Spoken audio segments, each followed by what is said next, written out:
Ovulation നടക്കുന്ന സമയം കൃത്യമായി മനസ്സിലാക്കാൻ വേണ്ടിയിട്ട് വീട്ടിൽ വെച്ച് തന്നെ വളരെ സിമ്പിളായിട്ട് നമുക്ക് നോക്കാൻ കഴിയുന്ന ചെറിയ സ്ട്രിപ്പുകൾ അവൈലബിൾ ആണ്. ഇതിനെയാണ് ഓവുലേഷൻ കിറ്റ് എന്ന് പറയുന്നത്. ഓവുലേഷൻ നടക്കുന്നതിന് ഏകദേശം ഒരു 24-36 മണിക്കൂർ മുന്നേ ആയിട്ട് യൂറിനിൽ ലൂട്ടിനൈസിങ് ഹോർമോണിൻ്റെ വർധനവുണ്ടാകുന്നു. നമുക്കത് ഓവുലേഷൻ കിറ്റ് വഴി പരിശോധിച്ച് മനസ്സിലാക്കാൻ കഴിയും. ഓവുലേഷൻ കിറ്റിൽ തന്നെ വളരെ സിമ്പിളായിട്ട് ഇതെങ്ങനെയാണ് ചെയ്യേണ്ടതെന്നുള്ള നിർദ്ദേശങ്ങളെല്ലാം കൊടുത്തിട്ടുണ്ടാകും.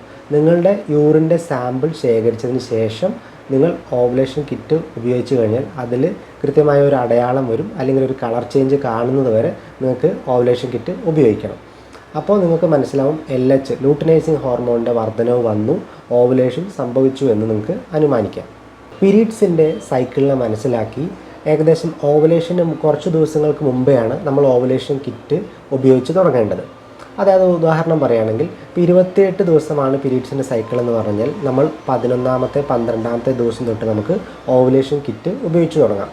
അത് റെഗുലറായിട്ട് ഉപയോഗിച്ചിട്ട് കൃത്യമായിട്ടുള്ള ഫലം കിട്ടുന്നത് വരെ, പോസിറ്റീവായിട്ടുള്ള റിസൾട്ട് കിട്ടുന്നത് വരെ ഓവുലേഷൻ കിറ്റ് ഉപയോഗിക്കാം. ആ ഒരു പീരീഡിനെ നമുക്ക് ഒരു നല്ല ഫെർട്ടിലിറ്റി പീരീഡായിട്ട് കണക്കാക്കുകയും ചെയ്യാം. താങ്ക്